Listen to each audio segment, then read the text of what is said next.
Vamos ver o que Deus tem da sua palavra para os nossos corações nesta noite. Abra sua Bíblia, por favor, em Atos capítulo 2.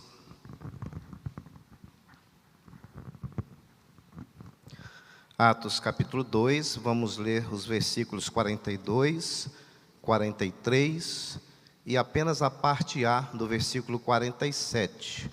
E o tema que Deus tem colocado para o nosso coração nesta noite é uma igreja bonita de se ver. Vamos refletir sobre isto nesta noite. Eu pergunto aqui, já de antemão, quem não gostaria de pertencer a uma igreja bonita de se ver, não é verdade?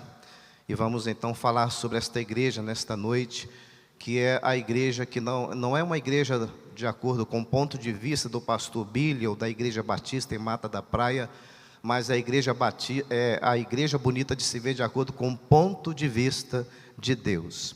Então, assim como vocês estão assentados, leiamos a boa palavra do nosso Deus, que está registrada em Atos 2, 42, 43 e a parte A do versículo 47. E perseveravam na doutrina dos apóstolos, e na comunhão, no partir do pão e nas orações. Em cada alma havia temor, e muitos prodígios e sinais eram feitos por intermédio dos apóstolos.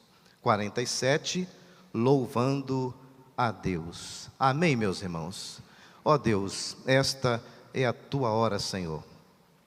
Pedimos a Ti para que os nossos corações nesta hora estejam bastante sensíveis à Tua voz, à voz do Teu Espírito Santo. Fala de maneira clara e de maneira contundente aos nossos corações neste momento. E a pedimos também para que tudo aquilo que nos preocupa nesta hora, tudo aquilo que nos causa ansiedade, tudo aquilo que tenta roubar a nossa paz, a nossa alegria e que mortifica o nosso ser, nós pedimos para que estas coisas nesta hora estejam bem lá fora e que aqui dentro esteja tão somente a bênção do Senhor para as nossas vidas. Em nome de Jesus. Amém. Queridos irmãos, há hoje uma multiplicidade de igrejas. Nós temos hoje as igrejas tradicionais, as igrejas pentecostais e as igrejas neopentecostais. Esta é uma das formas de se classificar as igrejas do nosso tempo. As igrejas pentecostais são aquelas que enfatizam muito a questão do batismo com o Espírito Santo como sendo uma segunda experiência que acontece após a conversão e que é marcado também pelo falar em línguas. As igrejas pentecostais enfatizam muito a questão da batalha espiritual, a possessão demoníaca, a expulsão de demônios. E nas igrejas pentecostais há também uma abertura muito grande para a questão de profecias, sonhos, visões e revelações. Então estas são as igrejas pentecostais. As igrejas neopentecostais são aquelas que são focadas na questão da bênção, na questão da saúde, na questão da prosperidade material, do avanço financeiro, em troca daquilo que muitas vezes eles chamam de sacrifícios. Eles são sincretistas, porque eles misturam práticas do catolicismo e do espiritismo no culto. A questão da rosa ungida, por exemplo, que é uma prática espírita, objetos abençoados, o cajado de Moisés, por exemplo, o sal, o copo de água que às vezes é colocado em cima do rádio ou da televisão. Então são práticas que vêm da religiosidade popular. As igrejas neopentecostais têm apóstolos, isto é, pessoas que têm autoridade sobre determinadas igrejas de uma determinada região. As igrejas neopentecostais não têm controle de membresia, não têm escola bíblica dominical, não têm ensino bíblico, porque a ênfase é só na bênção, a ênfase é na questão da saúde, da prosperidade material e do avanço financeiro. Finalmente, temos então as igrejas tradicionais, e assim são chamadas porque são aquelas que biblicamente e teologicamente elas são mais bem fundamentadas. E não somos nós aqui nesta noite que estamos falando isso, não. Dizem isso por aí, né? Geralmente dizem que as igrejas tradicionais são aquelas que, biblicamente e teologicamente, são bem mais fundamentadas. As igrejas tradicionais, elas desconfiam um pouco desta experiência de profecia, de sonhos, visões e revelações, e preferem ficar um pouco mais com a palavra do nosso Deus, isto é, com aquilo que a Bíblia está dizendo. E as igrejas tradicionais têm sim controle de membresia. Esta igreja aqui, por exemplo, tem um hall de membros, ela tem um controle de membresia, ela tem escola bíblica dominical, ela tem um ministério de ensino. Geralmente as igrejas batistas, presbiterianas e metodistas, por exemplo, são chamadas igrejas de linha histórica e tradicional. Pois bem, estamos apenas apresentando para mostrar para vocês realmente que há hoje uma multiplicidade de igrejas. Nosso desejo aqui nesta hora não é de forma alguma desrespeitar esses grupos religiosos, mas fazemos isso nesta hora apenas para mostrar para os irmãos que hoje realmente nós temos uma multiplicidade de igrejas. Até quem diga que hoje existe igreja para todo tipo de freguês, não é verdade? Então, nesta noite, eu gostaria de mostrar para vocês que em meio a toda essa multiplicidade de igrejas que encontramos por aí, louvado seja o nome do Senhor, meus irmãos. Nós sempre vamos encontrar o quê? Uma igreja bonita de se ver. Amém? Então, em meio a toda essa multiplicidade, sempre vamos encontrar uma igreja bonita de se ver. E o texto lido nesta noite, meus irmãos, nos dá aqui algumas pistas para que nós descubramos o que é uma igreja bonita de se ver. Permaneça então com a sua Bíblia aberta para acompanhar a exposição do texto da palavra de Deus. Em primeiro lugar, nós descobrimos aqui nesse texto que uma igreja bonita de se ver tem firmeza doutrinária. Diz assim o versículo 42, e perseveravam na doutrina dos apóstolos. E que doutrina era esta? Pastor Billy, por acaso os apóstolos tinham a sua própria doutrina? Não. Mas eles passavam para a igreja a doutrina que eles haviam recebido de quem? Do próprio Senhor Jesus Cristo. E o texto então vai nos dizer que eles perseveravam na doutrina dos apóstolos. Isto é, a igreja primitiva, a igreja de Jerusalém, a nossa igreja mãe, era uma igreja bonita de se ver, porque era uma igreja que levava a sério a palavra de Deus. Ela levava a sério as escrituras sagradas. Portanto, meus irmãos, uma igreja bonita de se ver é uma igreja que tem intimidade com a palavra do Senhor. É uma igreja que não se deixa guiar por profecias, por sonhos, visões e revelações. Uma igreja bonita de se ver é uma igreja que anda tão somente na verdade e não se desvia na verdade. É uma igreja que não segue doutrinas de homens, nem tradições humanas. Uma igreja bonita de se ver é uma igreja que tem apego tão somente às verdades eternas. Por quê? Porque a Bíblia é a sua bússola, a Bíblia é o seu mapa, a Bíblia é o seu guia. E numa linguagem mais moderna, a Bíblia é o seu GPS, porque ela nos dá a direção de que precisamos. Quando eu abro a minha Bíblia, em Apocalipse capítulo 2, de 1 a 7, eu encontro ali uma igreja chamada Igreja de Éfeso. E há um momento naquela carta, quando Jesus se dirige àquela igreja, há um momento quando Jesus diz assim, eu sei que não pode suportar os maus, e que puseste à prova os que dizem ser apóstolos e não são, e os achaste mentirosos. Os maus dos quais nos fala o texto, eram aqueles que se proclamavam apóstolos e missionários e não o eram. Eles eram falsos profetas. E o texto nos mostra, meus queridos irmãos, que esses falsos profetas, ou estes lobos vestidos de ovelhas, eles foram repelidos. Eles foram rejeitados pelos membros da igreja de Éfeso. A igreja de Éfeso sabia muito bem que os falsos profetas, ou os lobos vestidos de ovelhas, viriam.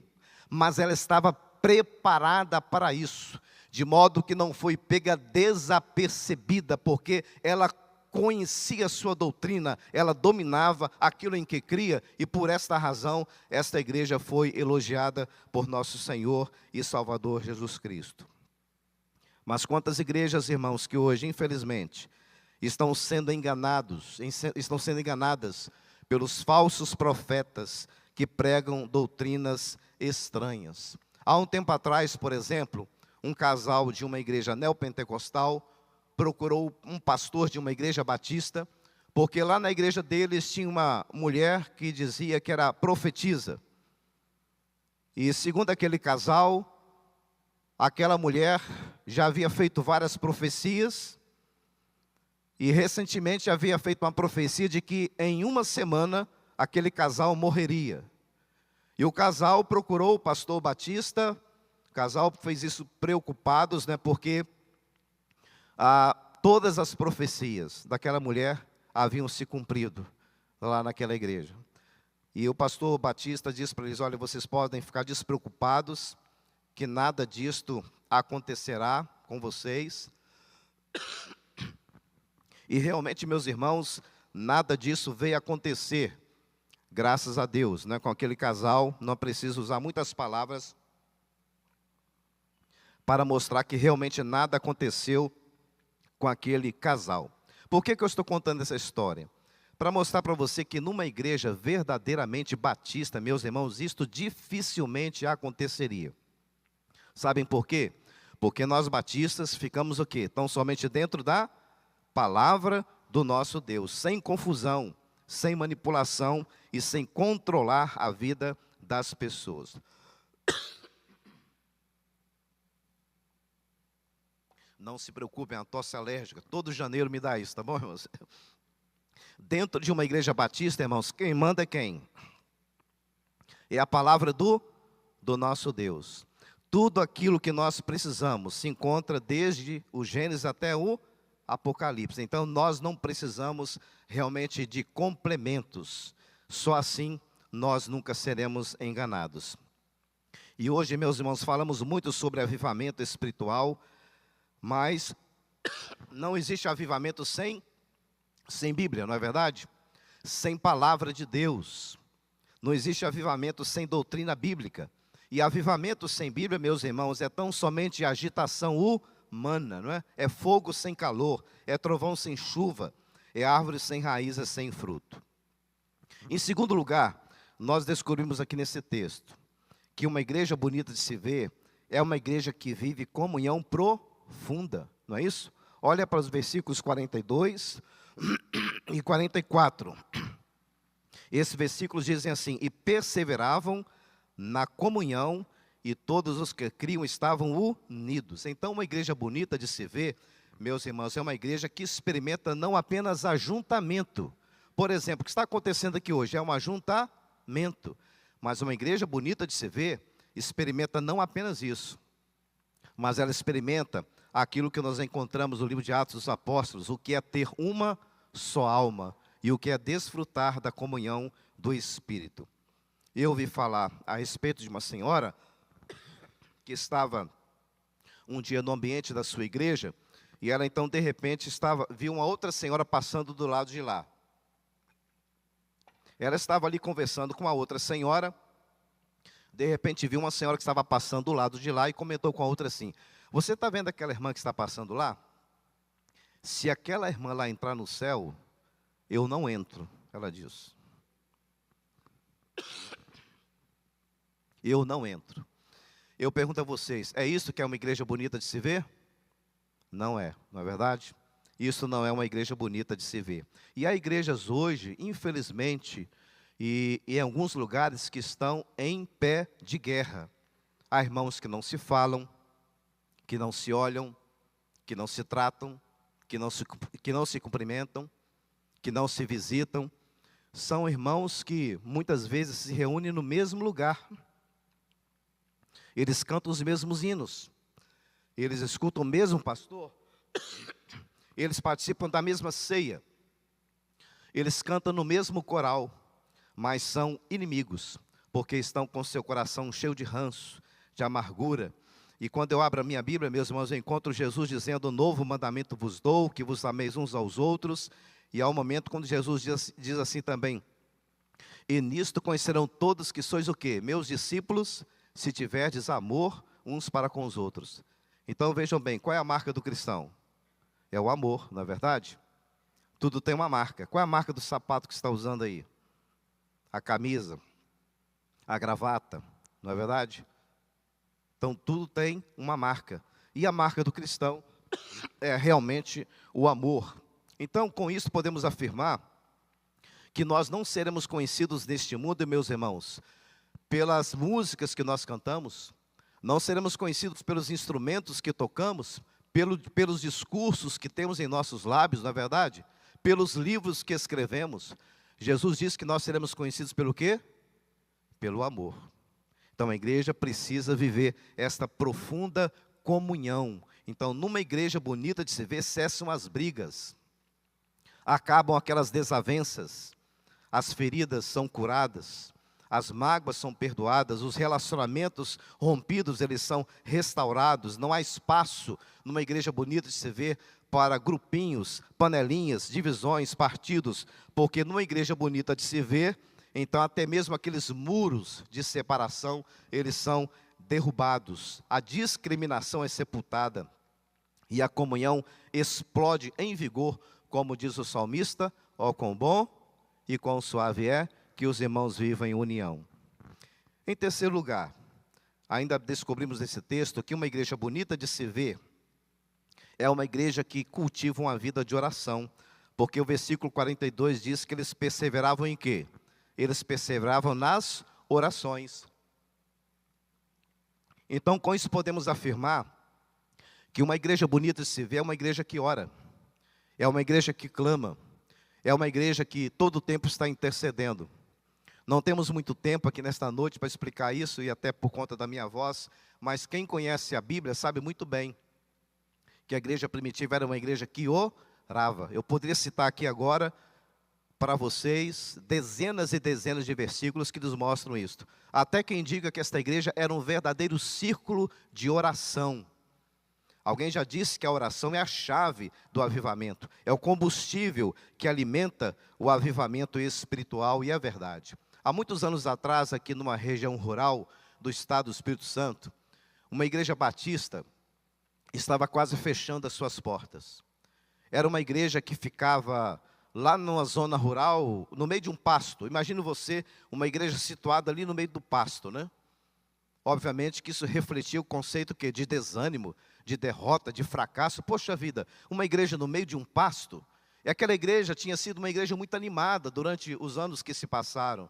Mas com o passar dos anos, infelizmente, aquela igreja foi perdendo o seu entusiasmo, foi perdendo o seu primeiro amor. Suas portas já estavam quase sendo fechadas. A história diz que, até que um dia, um diácono daquela igreja teve a ideia de ir ao templo e orar a Deus por um despertamento espiritual na vida daquela igreja. E era noite, e ele muniu-se de um isqueiro e foi para lá. Ele encaminhou-se para perto do púlpito, e ali ele já ia ajoelhar-se para orar, mas quando ele ia se ajoelhando, ele parou. Por quê? Porque ele percebeu, mesmo na escuridão daquele templo, ele percebeu que havia ali uma outra pessoa. Ele sentiu a respiração de uma outra pessoa. Ele riscou o isqueiro, e para surpresa dele, ali estava um outro irmão da igreja que havia tido a mesma ideia. E a história diz, meus irmãos, que aqueles dois irmãos se abraçaram, e eles começaram a orar juntos, dizendo: ó Deus, manda um despertamento espiritual para a nossa igreja. E a história diz que uma nova fase de muitas bênçãos começou para aquela igreja. Louvado seja o nome do Senhor. Note você que tudo começou a fazer diferença quando duas pessoas fizeram o quê? Quando duas pessoas simplesmente começaram a orar. Essa história é verídica. Eu li essa história na revista da União de Adultos da nossa denominação batista, que aconteceu com uma igreja aqui do estado do Espírito Santo. Portanto, irmãos, uma igreja bonita de se ver é uma igreja que tem prazer na oração, e nela se persevera, como diz aqui o texto.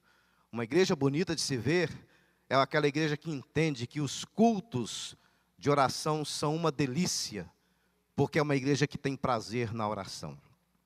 Em quarto lugar, o texto também nos ensina que uma igreja bonita de se ver é uma igreja que experimenta milagres.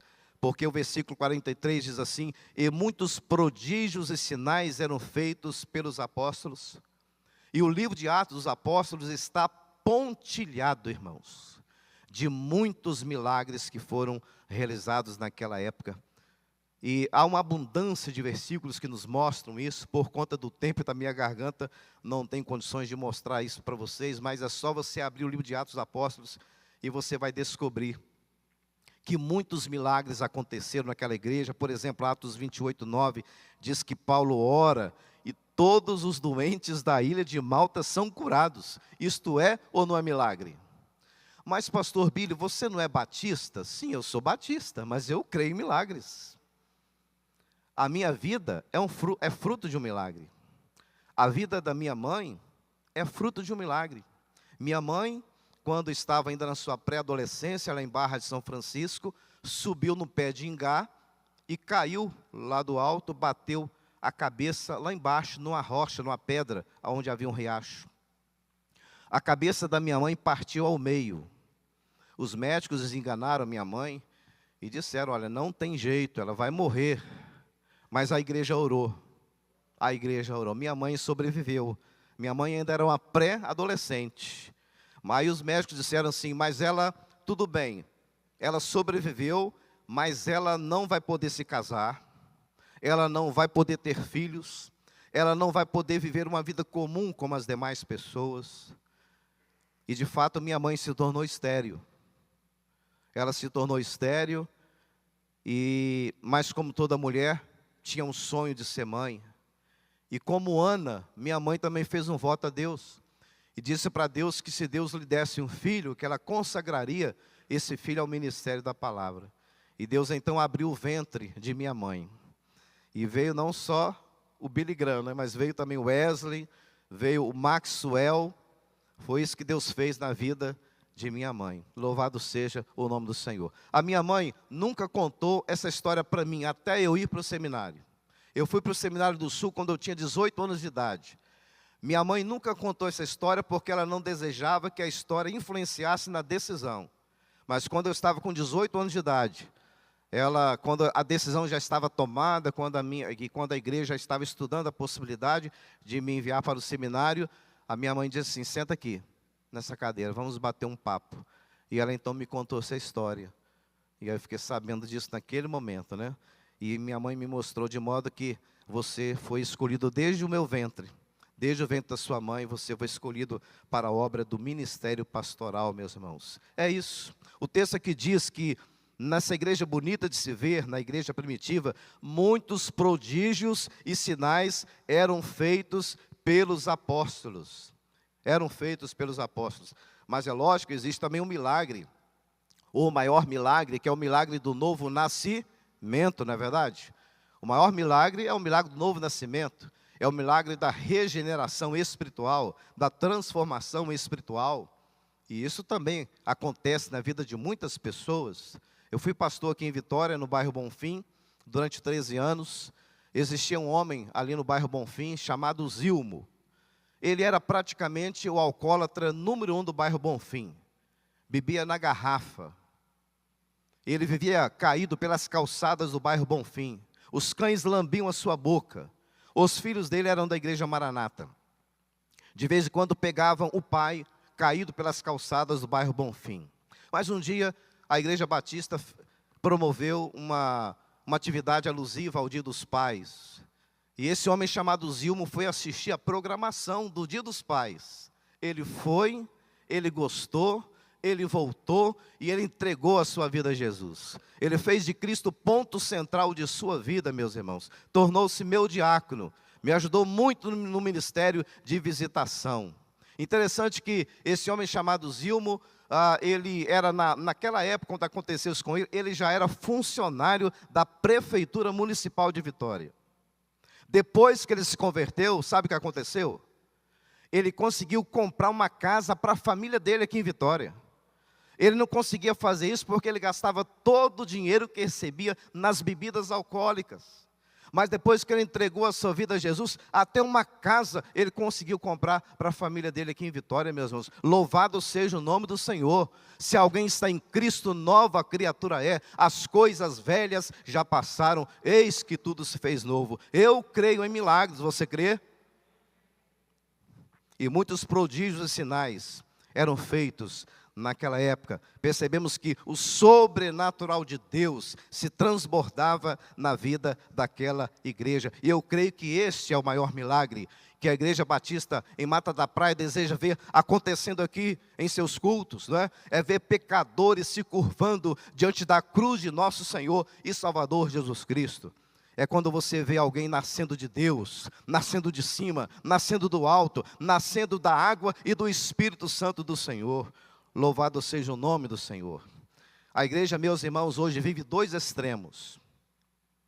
Isto é, de um lado nós temos aqueles que negam os milagres, e do outro lado nós temos quem? Aqueles que vivem fazendo o quê? Só correndo atrás de quê? Só correndo atrás de milagres. Dois extremos.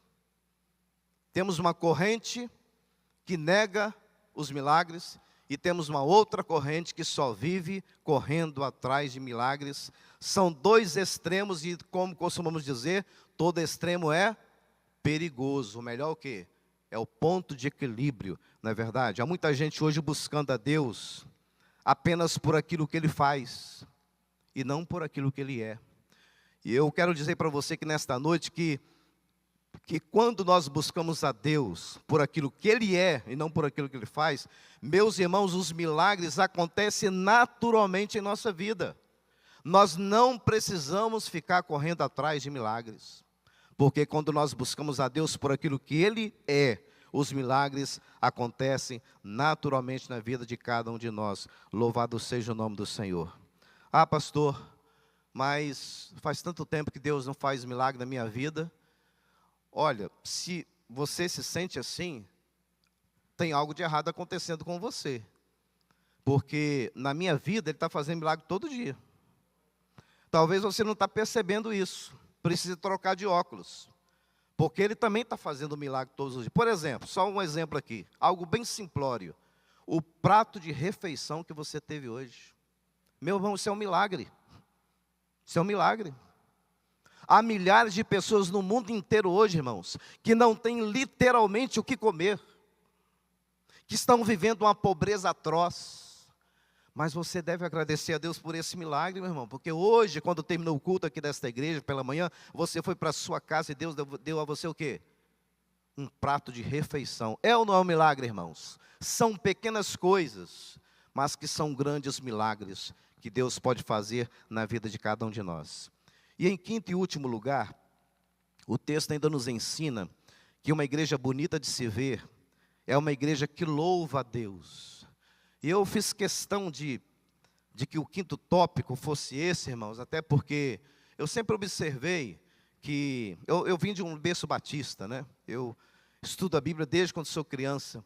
E eu sempre notei que a maioria dos pregadores, quando iam pregar nesse texto aqui, ele sempre citava a parte B do versículo 47, que fala sobre o crescimento da igreja, né? Que a igreja crescia, caía na graça da comunidade. É algo bonito, maravilhoso.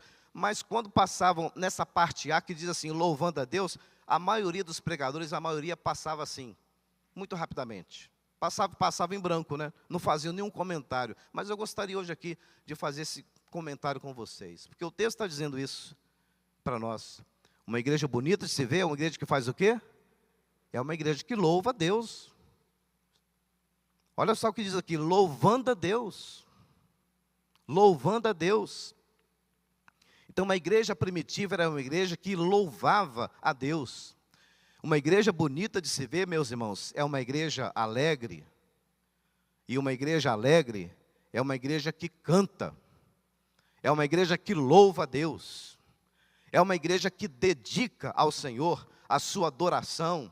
É uma igreja que deixa de lado toda murmuração, toda reclamação, todas as queixas, para tributar ao Senhor, para dedicar ao Senhor, para oferecer ao Senhor, meus irmãos, um louvor puro, um louvor fervoroso, um louvor contagiante e restaurador. Essa é uma igreja bonita de se ver. E eu me sinto muito à vontade em falar sobre esse tópico aqui com vocês nesta noite, porque eu sei que esta igreja é uma igreja que canta. Essa igreja é uma igreja que tributa ao Senhor o seu louvor. Sim ou não, irmãos? Essa igreja tem vários coros. Essa igreja tem músicos, tem instrumentistas. Essa é uma das tradições desta igreja.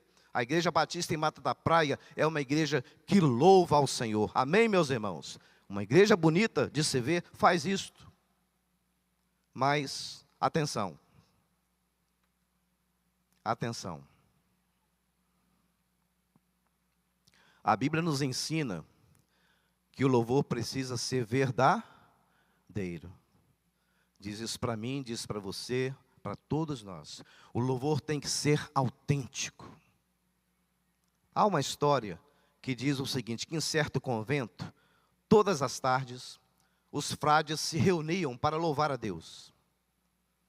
E um dia apareceu lá, naquele convento, um cantor famoso da época, estava ali visitando aquele convento, e os frades ficaram sabendo, e eles se alvoroçaram, todos, né?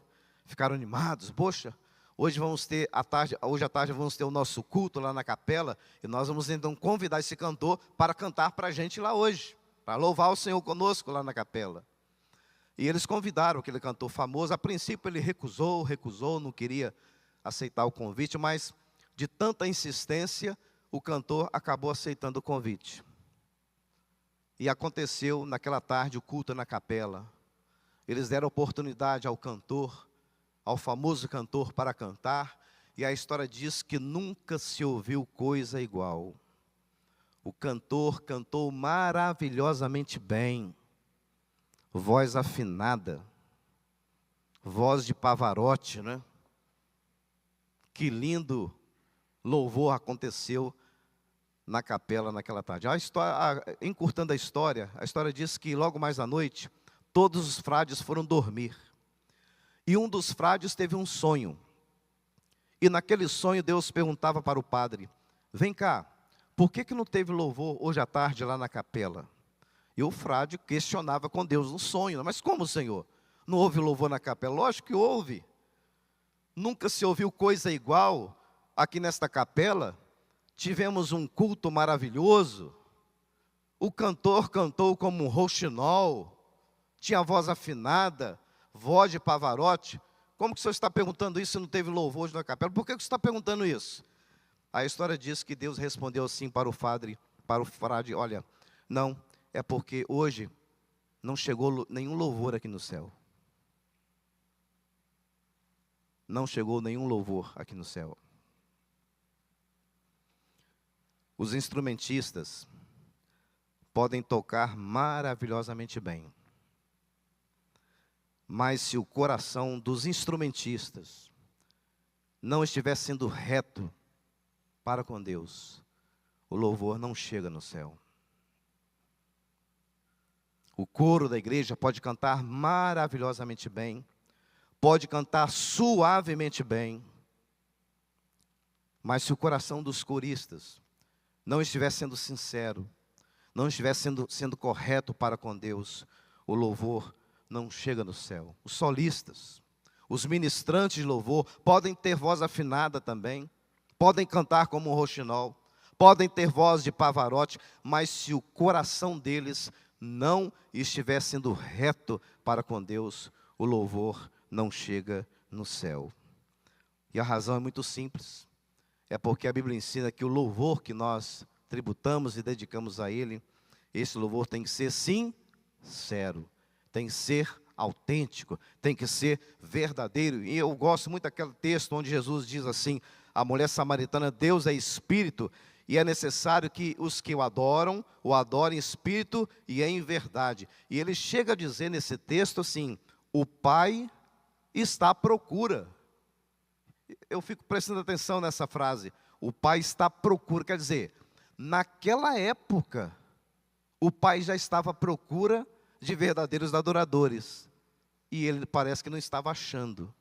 Por isso que Jesus disse à mulher samaritana, o Pai está à procura de verdadeiros adoradores, que adoram ao Senhor em espírito e em verdade. Concluindo então esse último tópico, a pergunta que eu gostaria que o Espírito Santo de Deus dirigisse a sua mente e o seu coração nesta noite é esta: o louvor que eu tenho prestado a Deus ultimamente, será que ele tem chegado no céu? A música que eu tenho tocado, será que tem chegado ao céu? Quando eu pego o meu instrumento musical e eu começo a cantar hinos de louvores a Deus, será que esse louvor tem chegado ao céu? Ou será que o céu tem se transformado em bronze e o louvor não tem chegado na presença de Deus? A pergunta, meus irmãos, é geral, mas a resposta é individual. Cada um de nós terá que responder isso para o Senhor aqui nesta noite. O louvor que eu tenho prestado a Deus, até mesmo nos cultos, nas celebrações, será que tem chegado ao céu? Será que tem chegado realmente à presença de Deus? Concluindo, que Deus ajude meus irmãos, a Igreja Batista em Mata da Praia, a ser uma igreja bonita de se ver por dentro e por fora. Não só por dentro, né? Mas tem que ser bonita também por fora. Pastor Oliveira de Araújo, de saudosa memória, hoje não está mais conosco, está na Cidade Celestial. Ele tinha o costume de dizer o seguinte, que Deus não quer apenas um templo bonito. Deus quer uma igreja viva. Deus quer uma igreja comprometida com Ele. E ele costumava dizer o seguinte, que uma igreja pode se reunir dentro de um templo majestoso, suntuoso, e no entanto ser uma igreja morta. Mas ela pode se reunir até mesmo lá dentro do cemitério. E lá no cemitério ser uma igreja viva para o Senhor Jesus. Porque o templo não faz a igreja, mas é a vida espiritual da igreja que faz a igreja do Senhor Jesus. Portanto, que possamos ser uma igreja bonita, não apenas por dentro, mas que possamos ser uma igreja bonita de se ver também por fora. Que Deus dê, então, aos irmãos graça para continuarem sendo uma referência nesta comunidade e nesta cidade de um povo que conhece a Deus, de um povo que ama ao Senhor e que vive para a sua glória. Enfim, que a Igreja Batista em Mata da Praia seja uma igreja bonita de se ver, uma igreja que tem firmeza doutrinária, que vive comunhão profunda, que tem prazer na oração, uma igreja que experimenta milagres e uma igreja que louva a Deus com a verdade do seu coração. Amém, meus irmãos? Que seja assim, para a honra e glória do nome do nosso Senhor e também para a nossa felicidade. Deus nos abençoe. Amém.